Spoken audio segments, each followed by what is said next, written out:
कर रहे हो तुम? नहीं, छोड़ दो मुझे। नहीं नहीं नहीं, छोड़ो, नहीं नहीं।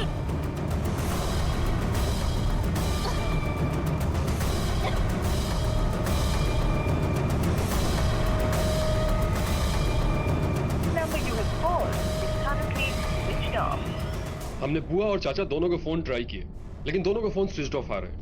आप लोग कुछ छुपा रहे हैं क्या? सर भला हम लोग आपसे कुछ क्यों छुपाएंगे? हम माँ बाप हैं उसके, हम भला उसका बुरा क्यों चाहेंगे? क्यों बुरा चाहेंगे ये तो मुझे भी नहीं पता, लेकिन हाँ, आप लोग आपकी बेटी से बिल्कुल मतलब नहीं है। आपने क्या बताया था कि रश्मि अपनी बुआ के यहाँ गई है और वहां पे कोई फोन नहीं उठा रहा है। ना ही आप पुलिस के पास चल के आए, आपके पड़ोस वाले आके हमें इन्फॉर्म किए। आपके पड़ोसी बता रहे थे कि बचपन से ही आप अपनी बेटी को पसंद नहीं करती थी, काफी मारा पीटा भी करती थी उसे। साहब, हमारी जिंदगी बहुत कठिन है, पैसे की बहुत कमी है। हाँ, ये सच है, मैंने कई बार सोचा कि अगर रश्मि हमारी जिंदगी में नहीं होती तो हमारी जिंदगी बहुत आसान हो जाती। पर साहब, मैंने उसे कुछ भी नहीं किया है। मैं सच कह रही हूँ, वो अपनी बुआ के घर गई है दिल्ली। अब वहां पे पूछताछ कीजिए ना। देखिए, वहां की पुलिस जांच कर रही है। आप लोग बस सिर्फ एक मौका है, जो भी कुछ जानते हैं सब कुछ बता दीजिए। अगर वहां की पुलिस ने आपके खिलाफ एक भी सबूत दिया ना, तो फिर आपका जेल जाना तो बिल्कुल तय है। रश्मि की बुआ फूफा तक पहुंचने के लिए हरियाणा पुलिस ने दिल्ली पुलिस की मदद ली।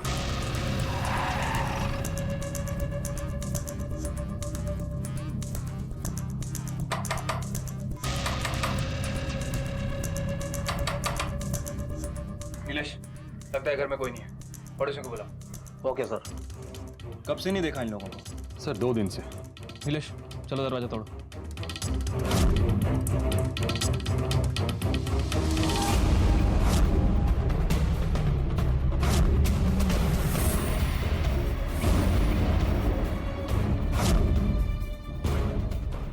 हेलो, रश्मि की बुआ और उसके हस्बैंड मिस्टर और मिसेस कौशिक दोनों का मर्डर हुआ है। क्या? कोई मर्डर वेपन मिला? नहीं सर, कोई वेपन नहीं मिला। आस पड़ोस में पूछताछ करो, बॉडीज को पोस्टमार्टम के लिए भेजो। Okay sir. आपकी बहन और उनके पति का किसी ने मर्डर कर दिया है। क्या? और साहब, हमारी बेटी रश्मि? अभी तो कुछ पता नहीं चला है, जैसा ही कोई इन्फॉर्मेशन मिलता है हम बताते हैं।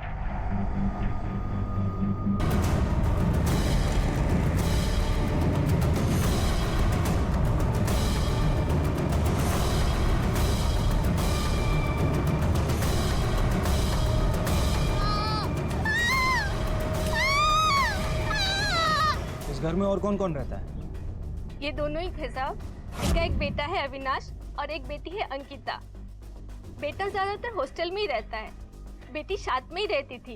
ये ज्यादातर गायब रहती है और हफ्ते भर से इसको मैंने देखा भी नहीं। नीलेश, इस घर के दोनों बच्चों का पता करो और जैसे मिले पुलिस स्टेशन लेकर आओ। Okay sir. आप में से कोई इसे जानता है? हाँ सर, इनकी रिश्तेदार की बेटी है। आखिरी बार कब देखा इसे? 3-4 दिन हो गए होंगे सर। और जब ये मर्डर हुआ, वो यहाँ पे रह रही थी या चली गई थी, वो पता नहीं सर।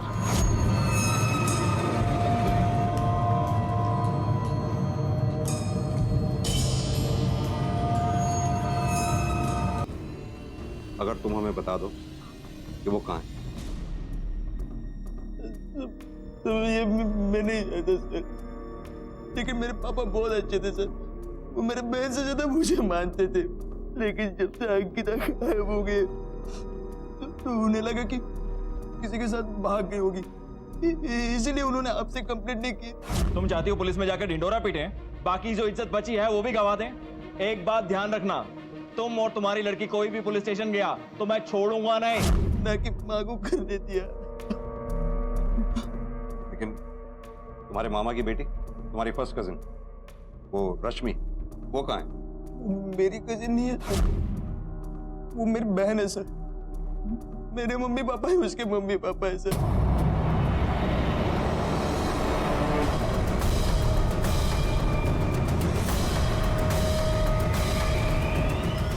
तुम्हें कब पता चला कि रश्मि तुम्हारी बहन है? सर 1 साल पहले मम्मी पापा का बहुत झगड़ा हुआ था। तुम्हारा भाई जब लड़की को लेकर गया तो उसने कहा था उसका ध्यान रखेगा।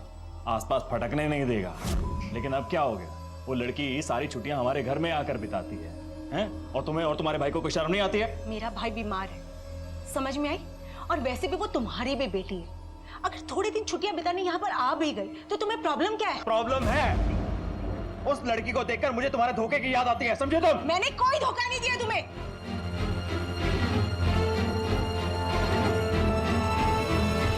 क्या अंकिता और रश्मि को पता है कि दोनों बहनें हैं? हाँ सर, मैंने तभी बताया था उन्हें, लेकिन इससे हमारे रिश्ते में कोई बदलाव नहीं आया सर।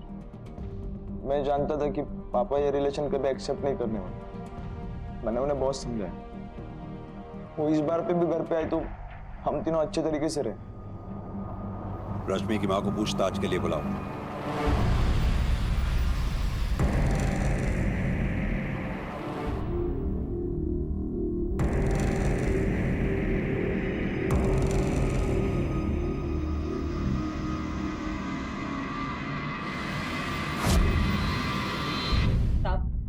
रश्मि अपने जन्म से ही काली थी, इसीलिए उसके पिता ने उसे अपनाने से इनकार कर दिया। वो तो उसे मार देना चाहते थे, पर मेरे पति ने ऐसा नहीं होने दिया। ये लड़की मेरी हो ही नहीं सकती। मेरा रंग देखा है, अपना रंग देखा है, इतनी काली लड़की हमारी हो सकती है? तुम सही से बता दो, वरना तुम्हें भी छोड़ूंगा और इसे भी नहीं छोड़ूंगा। ये हमारी बेटी है, मेरा यकीन। बस, पड़ोसी के साथ अफेयर चल रहा है ना तेरा? बता मुझे, चल रहा है ना अफेयर? जीजा जी हाथ हटाइए। ये क्या कर रहे हैं आप?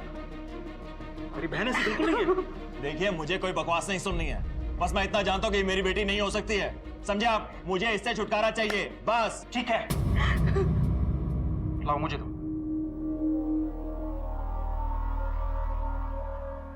ये मेरे घर की लक्ष्मी बनेगी, मैं इसका लालन पालन करूंगा। जीजा जी, हो सकता है कि ईश्वर ने शायद इसीलिए मुझे कोई औलाद न दी हो। और वो रश्मि को अपने साथ हमारे यहाँ ले आए, पर साहब उसके बाद मेरे पति बीमार हो गए। घर की सारी जिम्मेदारी मुझ पे आ गई। वो बच्ची इतनी छोटी और बाहर का भी काम, पर फिर भी मैंने ही उसे पाल पोस के बड़ा की। इस बात के बारे में अपने पति को छोड़ मैंने कभी किसी से बात तक नहीं की। ठीक है, आप अभी जा सकती हैं। एक पिता ने अपनी ही बेटी को मारने की कोशिश की क्योंकि उसे उसके चेहरे का रंग पसंद नहीं आया। ये भी हमारे समाज की एक सच्चाई है कि हमारा रंग ही हमारी पहचान बन जाता है। बचपन में तो उसके मामा ने उसे बचा लिया, लेकिन अब वो बेटी एक जंगल के बीचों बीच जिंदगी और मौत की लड़ाई लड़ रही है। हो सकता है अविनाश सच कह रहा हो। सच्चाई जानने के बाद अविनाश को गुस्सा आया हो और उसी गुस्से में उसने अपने माँ बाप से बहस की हो और उनका कत्ल कर दिया हो। कैसे बोलेगा? चिल्लाओ बता। क्या चिल्लाओ?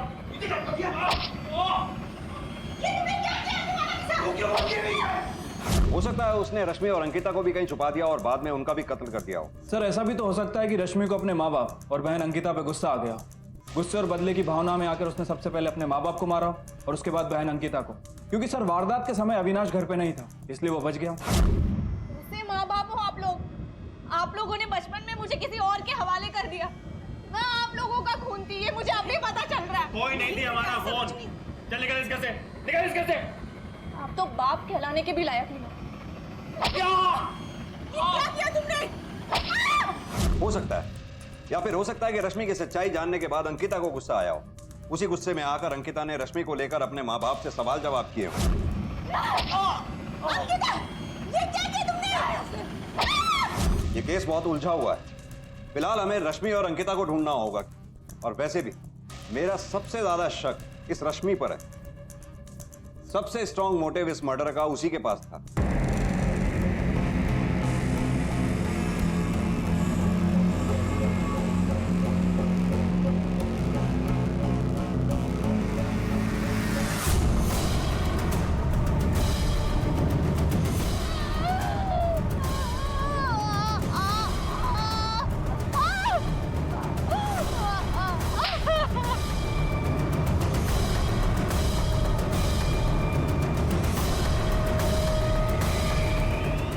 दोनों बहनों अंकिता और रश्मि का अब भी कुछ पता नहीं चला है। दोनों अब भी दर्द में तड़प रही हैं। दोनों के अगवा होने के पीछे का मकसद अभी पुलिस की समझ से बाहर है। तो क्या ये राज अब इन दोनों बच्चियों की जान बचा पाएगा? लो, खाना खा लो। मेरी बेटी कभी किसी के साथ बुरा नहीं कर सकती। वो सबको खुश रखना चाहती है। बड़ी मासूम सी है वो। सब कुछ जानते हुए भी उसने हमें कभी तकलीफ नहीं दी, और ना ही उन माँ बाप को जिन्होंने उसे पैदा किया।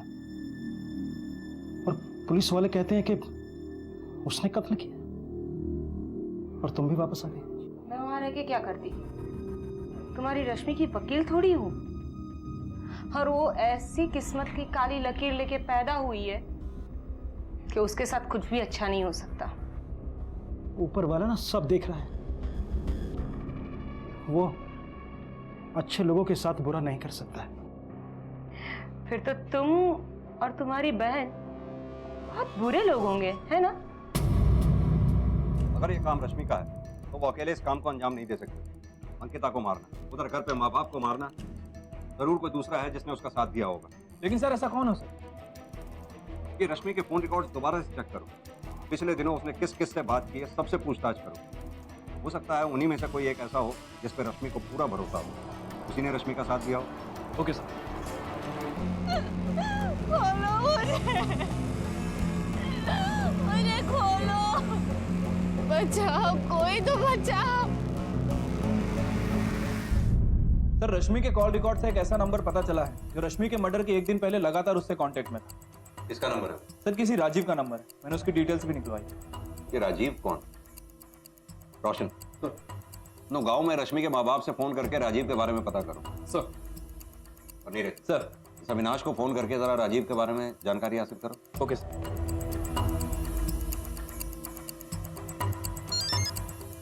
हेलो हेलो अविनाश, तुम किसी राजीव नाम के लड़के को जानते हो?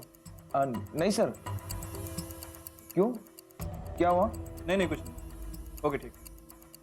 सर अविनाश राजीव को नहीं जानता है। सर उसके माँ बाप को कुछ नहीं पता। सर राजू के डिटेल्स आ गए हैं, उसके घर का पता चल गया। ठीक है, तुम जाओ।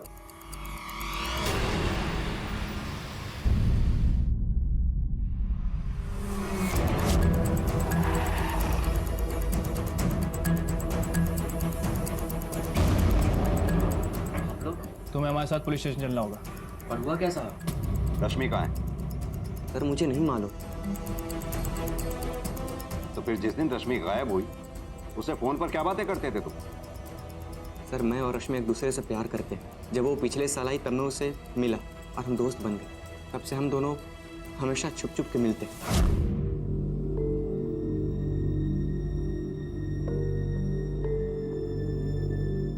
वो काफी उदास रहती, लेकिन कभी अपनी उदासी कभी अपने चेहरे पे नहीं दिखने देती, हमेशा मुस्कुराती सर।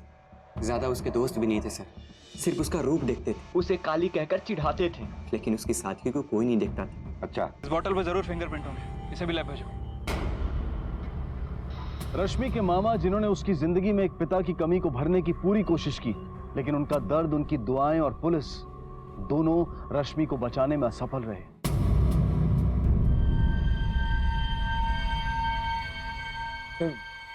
अंकिता कहाँ पे? उसका भी पता नहीं चला। ये बताओ, ये रश्मि ही है? हाँ सर।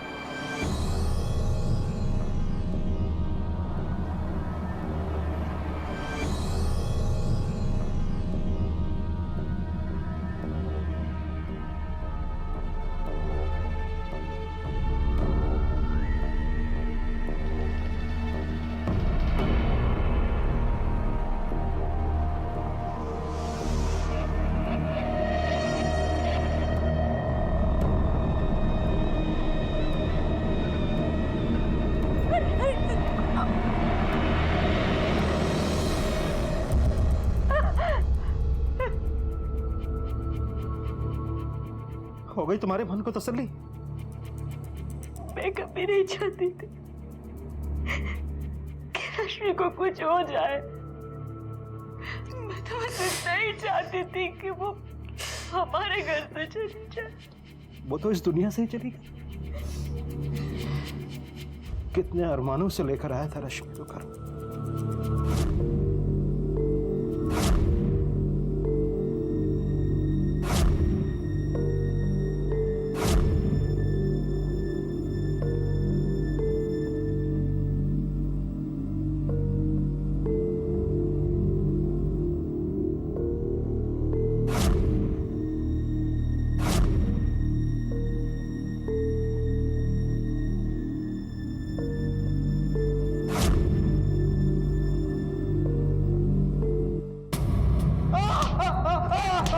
सर क्यों मार रहे हो मुझे? सर बताओ क्यों मार रहे हो? सर नीलेश, ये बॉटल्स उस जगह से मिली जहां रश्मि का कत्ल हुआ था और इन पे तेरी उंगलियों के निशान हैं। अब भी तू यही कहेगा कि तुझे कुछ नहीं पता? बोल, क्यों मारा तूने रश्मि को? क्यों मारा तूने अपने माँ बाप को? सर मैंने अपने माँ बाप को नहीं मारा है, ना ही रश्मि ने उन्हें मारा है सर। फिर झूठ बोल रहा है? नहीं सर, मैं झूठ नहीं बोल रहा हूँ, मैं सच बोल रहा हूँ सर। मैंने उससे पहले रश्मि को किडनैप किया था सर। जब अंकिता गायब हो गई तो मेरा शक रश्मि के ऊपर चला गया और जैसे जैसे दिन चले गए मेरा शक और बढ़ते चला गया सर। मैंने उन दोनों का झगड़ा भी सुना था सर।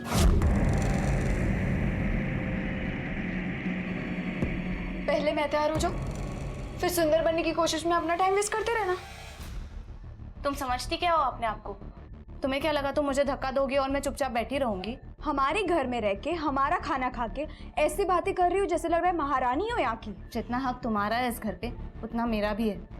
मैं बेटी हूँ इस घर की। वो अलग बात है कि मैं चीख कर अपना हक मांगती नहीं, लेकिन मांग सकती हूँ। अगर तुम पैदा ही ना हुई होती तो आज जो लाड प्यार तुम्हारे हो रहे हैं उतना मेरा हो रहा होता।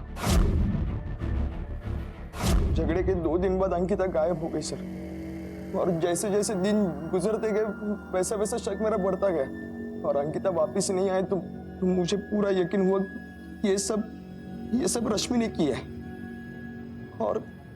और एक दिन मैंने उसे फोन पे बात करते सुना। हाँ वही रखना, मैं बताती हूँ क्या करना है। हाँ ठीक है, मैं तुम्हें कॉल करती हूँ। हाँ अंकिता कहाँ पे? 1 मिनट बाद में कॉल करती हूँ। मेरी बहन कहाँ पे? बताओ नहीं तो मैं। क्या बकवास कर रहे हो? मैं नहीं जानती वो कहाँ है। सर इसीलिए मैंने उसे किडनैप किया। उसके बाद जंगल में जाके एक पेड़ से उसे बांध दिया। मैंने उसे बहुत मारा, बहुत पीटा, उसे पूछा लेकिन उसने मुंह तक खोला नहीं सर। हो सकता है उसने अंकिता का किडनैप ही ना किया। ये नहीं मालूम मुझे। उसके बाद मम्मी पापा की मौत हो गई और आप ढूंढते ढूंढते हॉस्टल आ गए और मैं कहीं फंस ना जाऊं इसीलिए मैंने उसे मार दिया।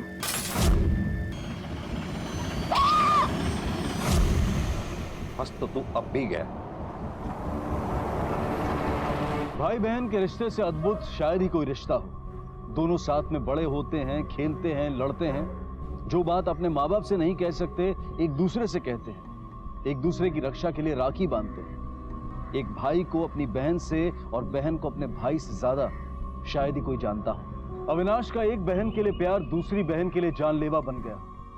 रश्मि वो मासूम 16 साल की लड़की जिसे ना तो बाप का प्यार मिला और ना ही माँ का, और अंत में मिली तो भाई की नफरत। अंकिता के माँ बाप को क्या हुआ था ये पुलिस अब भी समझ नहीं पा रही थी, लेकिन एक बात जो समझ में आ रही थी वो ये कि इस परिवार के रिश्तों को नफरत खोखला बना चुकी थी। रश्मि का तो पता चल गया, लेकिन अंकिता का गायब होना अभी भी राज है और अंकिता के माँ बाप की मौत की वजह भी नहीं हमें पता।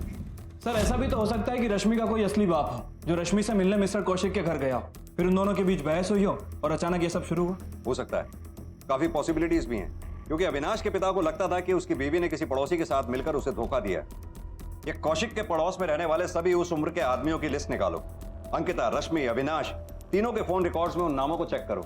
और हाँ, रोशन को बोलो तिवारी और उसकी बीवी से पूछताछ करे। Okay sir. आपकी बहन का किसके साथ अफेयर होने का शक था उसके पति को? वो जी हमें तो कुछ भी पता नहीं है। हकीकत में ऐसा कभी कुछ हुआ ही नहीं। आरती जीजी का किसी के साथ कोई अफेयर नहीं था। बस जीजा जी पागल थे। उन्हें एक काली लड़की नहीं चाहिए थी अपनी जिंदगी में। ये लड़की मेरी हो ही नहीं सकती। मेरा रंग देखा है, अपना रंग देखा है, इतनी काली लड़की हमारी हो सकती है? फिर भी कुछ याद कीजिए, उन्होंने कभी कुछ नाम बताया हो? कोई भी नाम? देखिए अभी भी एक 15 साल की बच्ची अंकिता गायब है। कुछ भी बताओ, बताइए हमें।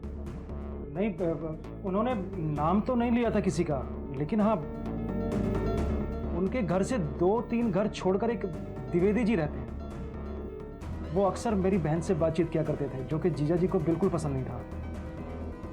हो सकता है कि उन्हीं पर शक, लेकिन मेरी बहन बिल्कुल सीधी थी, उसने ऐसा कुछ नहीं किया है।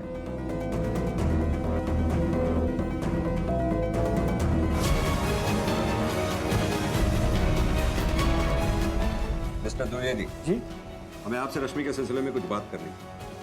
ठीक है, आइए। क्या ये बात सही है कि आप रश्मि के पिता हैं? सर पता नहीं ये कौन अफवाह फैला रहा है, मुझे उनके घर के बारे में ज़्यादा पता नहीं है और पता करना भी नहीं। सर मेरी कौशिक साहब के साथ दोस्ती थी, घर पे आना जाना था, फिर अचानक मिस्टर कौशिक को मेरा आना जाना खटकने लगा तो मैंने जाना ही छोड़ दिया। फिर भी कंफर्मेशन के लिए हमें आपका डीएनए टेस्ट करना होगा। सर एक मिनट,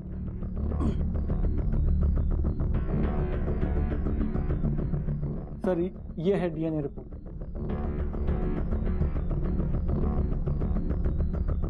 ये डीएनए टेस्ट आपने क्यों करवाया? सर कुछ दिन पहले रश्मि आई थी, जैसे आप लोग आए, कहने लगी कि आप मेरे असली पिता हो। परेशान थी बेचारी, क्योंकि घर वालों ने उसे निकाल दिया तो अकेली पड़ गई, अपने पिताजी को ढूंढ रही थी। प्लीज अगर आप मेरे पिता है तो बता दीजिए प्लीज। मैं किसी से नहीं कहूंगी, मैं चुपचाप यहाँ से चली जाऊंगी, मुझे सिर्फ सच जानना है प्लीज। रश्मि को कैसे पता चला? उसकी माँ आई थी उसके साथ, कहने लगी कि ये तेरे पिताजी हैं। देख ले, ये है तेरा बाप, आज से ये तेरी देखभाल करेगा। इसी के कुकर्मों का फल है तू। अब तुझे हम नहीं झेल सकते। मुझे भी सर खराब लग रहा था उसका हाल देखकर, लेकिन मैं भी क्या कर सकता हूँ। ये कब की बात है? ये 1 तारीख की बात है सर, क्योंकि 2 दिन बाद 3 तारीख को ही रिपोर्ट आई थी डीएनए की। मैंने उन दोनों को फोन करके बुलाया, रश्मि की माँ आके रिपोर्ट देख के भी गई। पर ये कैसे हो सकता है?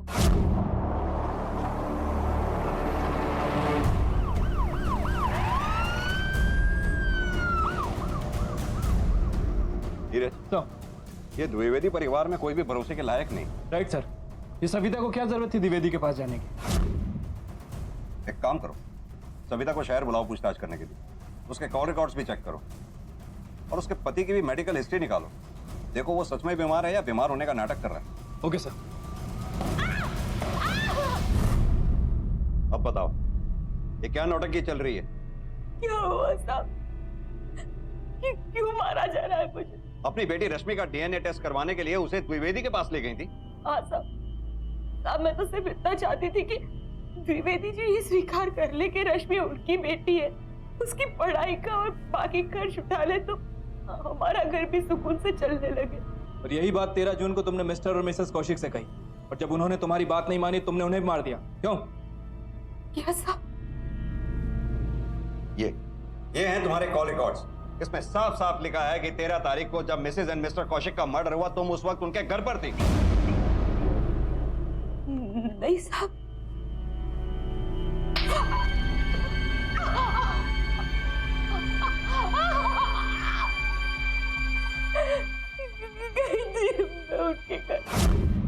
मेरा दिमाग खराब हुआ है, उस औलाद को घर पर रखूं और रोज उसको देखूं और अपनी बीवी के धोखे को याद करूं।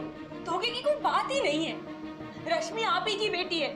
ये रही डीएनए टेस्ट की रिपोर्ट, वो द्विवेदी जी की बेटी नहीं है। अरे द्विवेदी की नहीं होगी तो किसी और की होगी, मुझे कोई फर्क नहीं पड़ता है। वो इस घर में नहीं रह सकती है, समझी तुम? तुम्हारा पति लेकर गया था उसे, उसकी जिम्मेदारी बनती है। आप खुद क्यों नहीं करवा लेते डीएनए टेस्ट? दूध का दूध और पानी का पानी हो जाएगा। मुझे कोई डीएनए टेस्ट करने की जरूरत नहीं है। वो लड़की मेरी बेटी नहीं है तो नहीं है, आई समझ में? और तुम बचपन में उसे लेकर गई थी तो उसे मार देती। अगर आप नहीं कुछ कर सकती हो तो जाकर उसे बेच दो।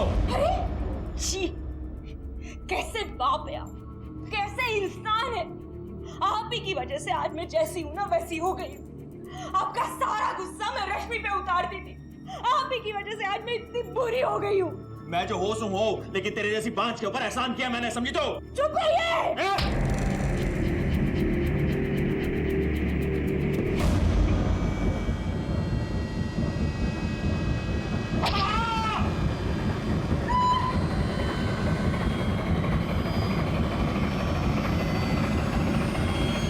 अपने आप को बचाने के लिए मुझे जीजी को भी मारना पड़ा। तुम 2 परिवार मिलके भी एक बच्ची को नहीं संभाल पाए, शर्म आनी चाहिए। और अंकिता, उसके साथ क्या किया? अब मुझे नहीं पता, मैं तो ये तक नहीं जानती हूँ कि अंकिता गायब है।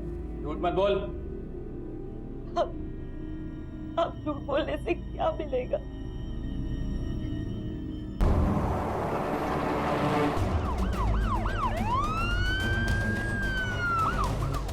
नीलेश इधर उधर देखो। Okay sir.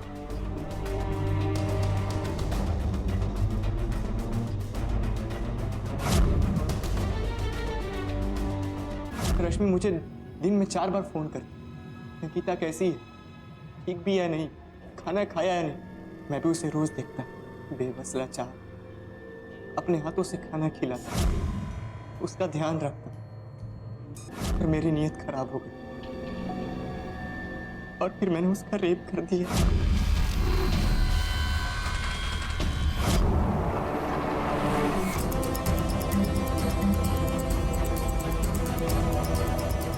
काजल चेक करो।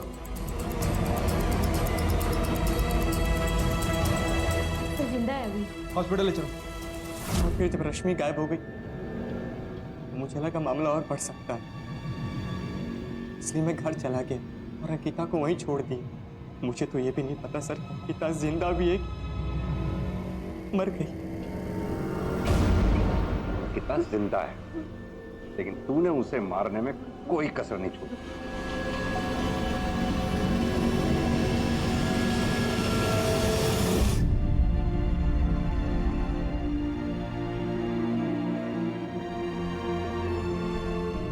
किसी की नासमझी, किसी की अपनी बहन को ढूंढने की ख्वाहिश और किसी का अपनी तकलीफों में आकर बह जाना, अपने आप को रोक ना पाना।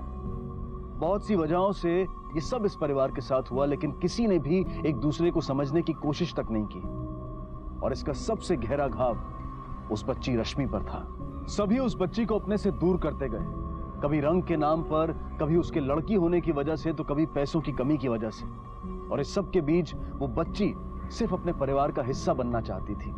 हर इंसान की तरह वो भी अपनों के बीच खुशी से रहना चाहती थी, लेकिन इतने भेदभाव में किसी ने उसे अपना समझा ही नहीं। किसी भी तरह के भेदभाव को सही नहीं ठहराया जा सकता, और इस बच्ची ने तो खुद अपने घर में इतना बड़ा भेदभाव सहा था। हमारे समाज में, हमारे देश में हम ऐसे भेदभाव का सामना रोजाना करते हैं और बढ़ चढ़कर उसमें शामिल भी होते हैं, चाहे वो रंग के नाम पर हो, लिंग, जाति या धर्म के नाम पर।